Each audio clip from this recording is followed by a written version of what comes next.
The world is truly in a state of chaos and confusion. Media outlets are trying to control your thoughts, but many entrepreneurs are breaking this cycle. Here are 37 impactful questions that will help you achieve your goals while breaking free from the societal norms. Let's dive right in. What foods/ingredients should you look out for that decrease or increase testosterone?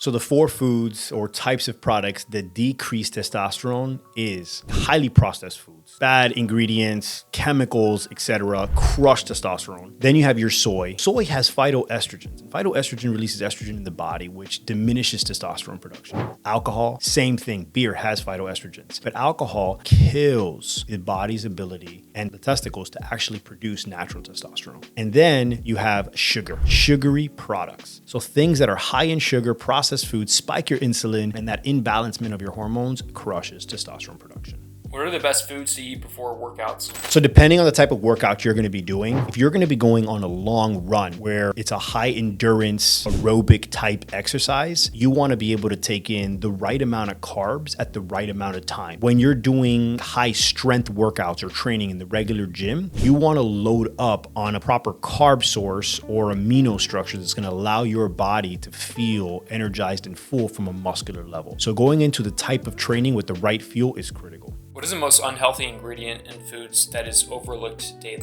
I would say one that is just being banned right now. Red dye number 3 is crushing our children, where they're actually getting hyperactivity and ultimately long-term effects that could even lead to cancer. And they're just banning it for the first time. So I would say artificial chemical-based ingredients are crushing our health. Are there any foods that cleanse the body? Celery is a magic ingredient. And if you haven't done your research on it, look up medical media. This guy talks about and showcases how people are healing themselves from celiac or skin rashes or acne. He talks about drinking 16 ounces of pure celery juice and the impact that it has on your body. And it is a true cleansing ingredient. So look it up. Should you go to college? College, I don't believe is for everybody. But if you're questioning it, should I start? Should I do my master's? Should I go for my MBA? I would ask you, what is it that you want to do in life? And if you truly want to be a doctor, a lawyer, or some type of profession that actually needs the license, the education, the experience, and the certifications, then I would say yes. College is probably the right path for you.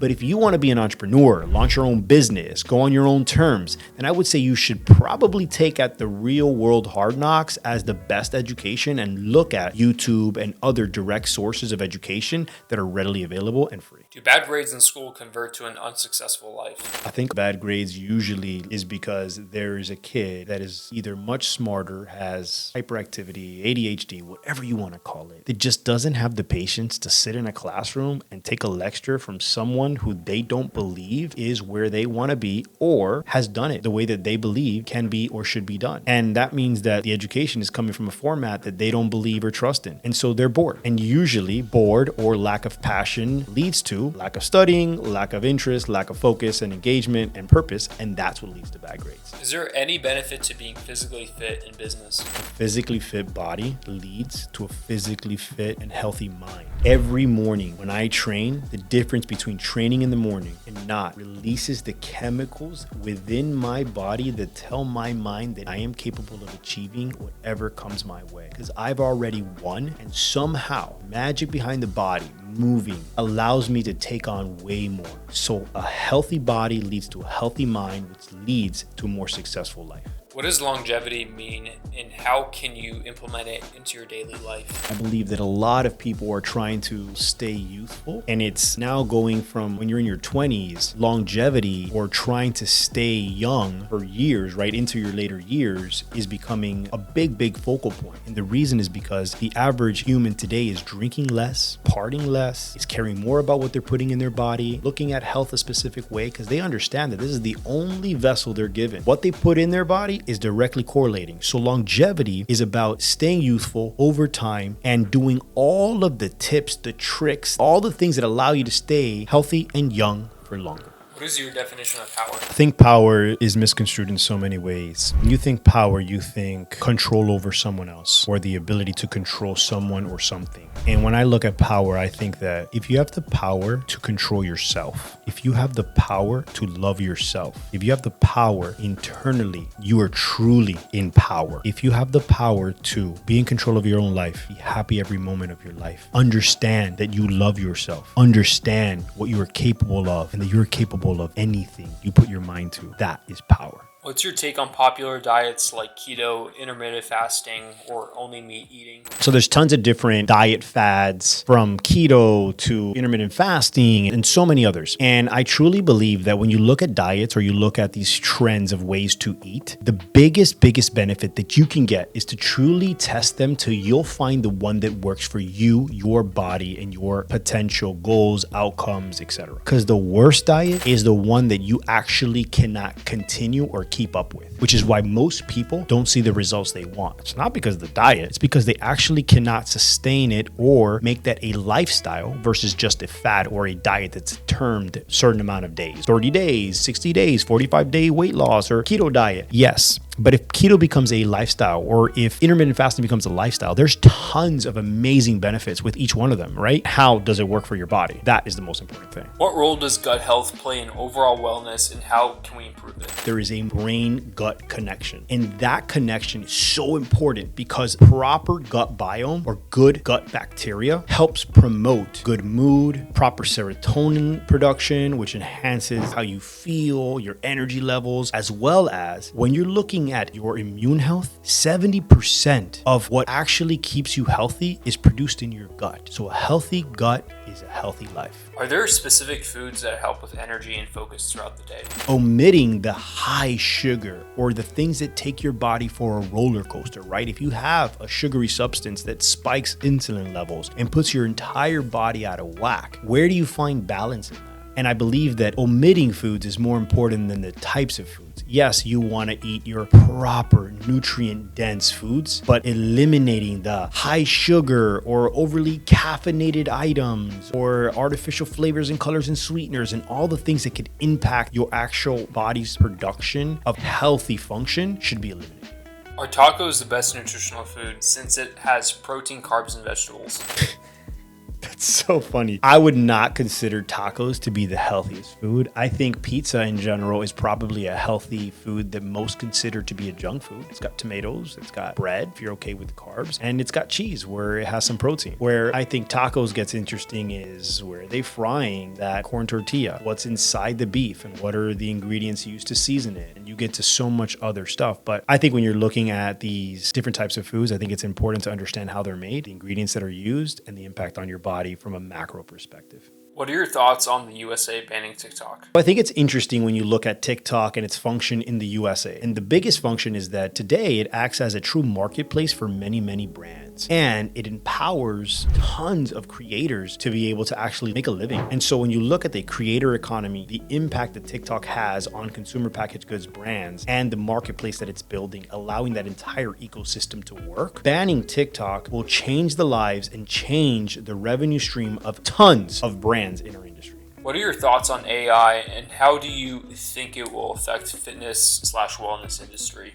AI in general will revolutionize the way every single industry functions. It will be a horizontal layer that every industry will stack on top of. And the true winners in our space are the ones that understand how to create the tools, or at least leverage the tools. You don't have to create them, but leverage the tools that are in place with AI to optimize and automate as much as possible. If you think about any type of manufacturing or any type of process that is done in a streamlined process, if you're able to create more efficiency and eliminate some of the hard manual tasks, you will then make your life easier, and you will make more money, you will make more units, and you will make the process move faster. Think about it the same way when looking at AI. What can you automate utilizing artificial intelligence, and how can it help advance whatever it is that you're doing?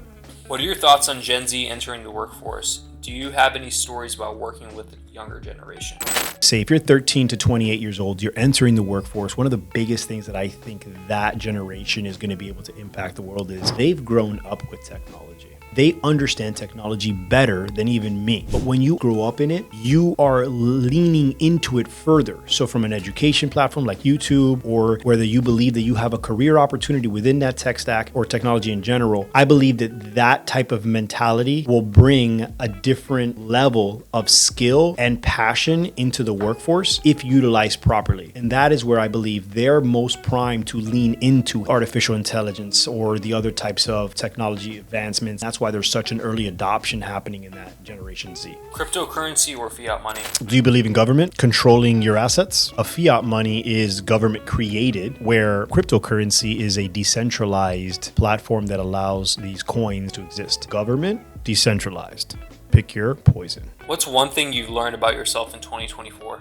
Surrender, let yourself go. Life will happen for you, not to you. No matter what plan you have for life, God has a much bigger plan for you. When do you feel most like yourself? I feel most like myself when I'm in flow, when I'm surrounded by people that lift my energies, when I'm doing the things that bring me happiness and I'm chasing my passion, when I'm out in nature, when I've found a way to flow that time just passes me by and memories are built. That is the best state that I wish for everybody to find, is to find their flow state, kind of pushing from true internal energy in the most positive manner. How do you handle conflict with people you love? The most important and overlooked and probably biggest mistake most people make is that they're unwilling to have hard conversations. And more often than not, when you're willing to have the hard conversation, you get a much better outcome because you're direct. You're not hiding it. You're not going around someone's back. You're not internalizing it and building all these built up emotions. You're feeling, you understand there's a problem, and you address it in a calm demeanor. You are able to get more out of that conversation. That is going to be tough and there's going to be hurt feelings, but you will get to the end result if you're truly at peace with the conversation and understand that it's hard. Start the conversation by saying, hey, this might hurt you and this is rough or this is tough. And then if you go into it, you've almost set this expectation so high that this is going to be bad, but then when they hear it, they're like, well, that's not that bad. Or, okay, I understand, or I felt the same way.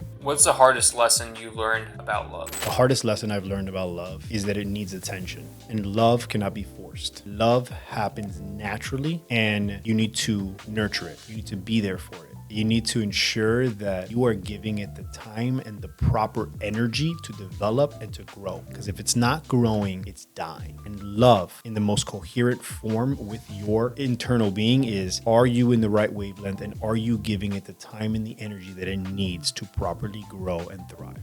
If you had 1 year left to live, how would you spend it? If I had 1 year left to live, it almost makes me think about, am I living life to the fullest right now? I think we should all ask ourselves, if you only had X amount of time to live, like what would you do? And it might reposition what you're doing today. But I would say I love what I do every single day and probably go experience life a little bit more, where it's not so much, let me get X done before I go take this trip or go see this place or go have this experience or go here with my family. I think I put work and everything aside and just focus on living. What do you think makes life worth living? One that you're literally feeling like you are living what you're intended to do, right? Where it sounds crazy, but you're put on this earth to do something. You have greatness within you. And I believe that when you find that alignment and you find what you're on this earth for and the impact that you're making, you are in a natural flow state that creates so much passion and love and excitement and gratefulness that everything else in your life is 10 times better.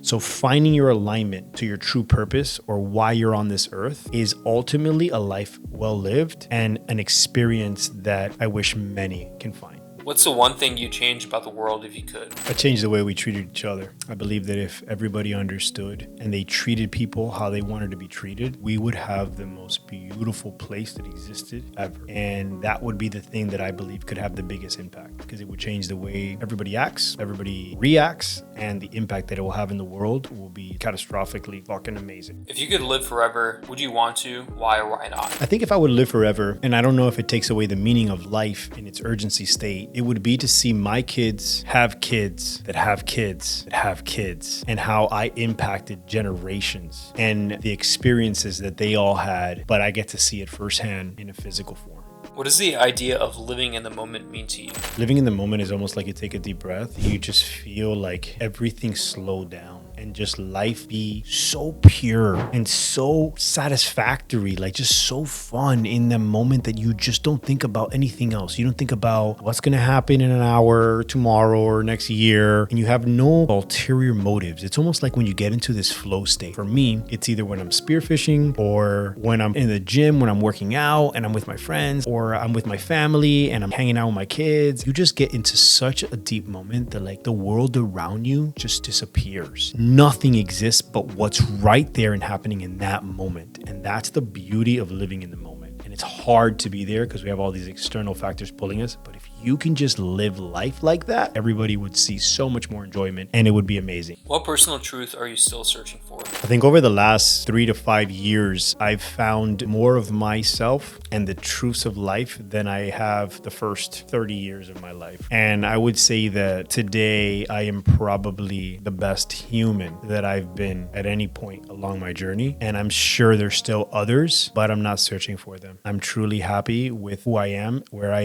and where I'm going. What decision have you made that changed the entire trajectory of your life? Betting on yourself. I bet on myself since I was 19 years old. If I wouldn't have bet on myself or believed I could do the crazy things I set out to do, I wouldn't be where I am today, nor have had the experiences that I've had. So if I could say anything, it would be go bet on yourself. Believe that you can do it. Don't worry about all the noise in your head. If you believe you can do it, then go do it. And there's nothing to it. When faced with a difficult choice, what guides you? Logic, emotion, or instinct? You try to balance all different types, right? You have data points that can help give you the most certainty that you are making the right decision in a very difficult time. But there's moments in where you have to truly trust your gut, whether it's over hiring someone, you have a paper that says all this credibility, but in your gut, you know that this person doesn't have the right culture fit or attitude or whatever, and you just feel it that there's this something that's just not there or your gut's telling you. And that's where I believe that most times I lean into my gut. Can you love someone without fully understanding them? I don't think I fully understand my wife. I've been with her for 17 or 18 years and I learn something new every single day, but I love her to death. And I think the beauty in love is that every day you're constantly uncovering something new or learning something new, and people change. And as you change, you discover new things. And so that's the beauty of love. Love is deep. Love is something that you can't control. And once it's there, you don't need to truly know somebody or understand them to truly love them. How do you personally define a life well lived? A life well lived, to me, is one that when I'm laying down on my deathbed and I have people around me that truly, truly love me, and I feel I gave it 110%, and I did things my way, and I was able to pick my direction and pick my path and have my failures and pick myself up and learn from those things and keep improving. And I believe that a life well lived is that. It's going out on your terms, believing in yourself, taking chances, taking risks, falling down, getting back up, having love in your heart, being grateful for the experiences, having people by your side when you have nothing to offer them because they truly love you, and friends that cheer for you, like genuinely cheer for you. You'll be surprised how rare that is. That's a life well lived. How do you distinguish between fear warning you and fear holding you back? I think they're both one and the same. There's a beautiful balance that you have to play in your mind between them both. Fear is a signal to you or your mind saying, I am unsure of what's in front of me. And the fear of doing the action or failure or whatever the fear is because your fear is of the outcome that might happen. But when you release into fear and you look at it in a different way and say, I am afraid, but I will be brave enough to take the action. And by taking the action, actually being at peace with going all in against your fear, you will be surprised how the outcome is not what you expected and it wasn't as bad as you thought. And so fear, you have to manage both, but understand that it's the outlook in which you have to fear that creates fear itself. What do you think is humanity's greatest strength and its greatest weakness? I believe it is the power to make your own choice. We were put on this earth with the power to think freely, the power to be able to decide the actions you took, the way you thought, what you did. But I also think that as good as that can be, because it has created everything around us, the world we live in, it has literally given people the ability to create and to think and to act on their own terms. It has also put people in positions where that can be negatively directed and can be very disastrous component of life itself. So free thought, or the ability to think freely on our own terms, allows the world to have a lot of good and a lot of bad. If you could ask the God / universe one question, what would it be? I'm not sure if half of me is like, I'm trying not to want to know. And I think that there's a certain peace in that I've been able to find, and I don't want to disrupt it. And then on the other side, am I on the right path? Am I fulfilling the purpose that I was placed on this earth for? Or is there something much bigger that I'm not seeing that I need to start to shift and start working on right now? What would you tell your younger self, and do you wish your older self would tell you? If I was looking at my younger self, I would tell him, I'm proud of you. The man you're going to become is one you're going to be proud of. And if I was looking at my older self, and my older self was looking at me now, I think I would want him to say the same. I would want him to say, I'm proud of the man you become because of what you've experienced to get to where you are and how that could have gone one way or the other. And you used it to become the best possible version of yourself. Who are you when no one is watching? Myself. I changed for no one.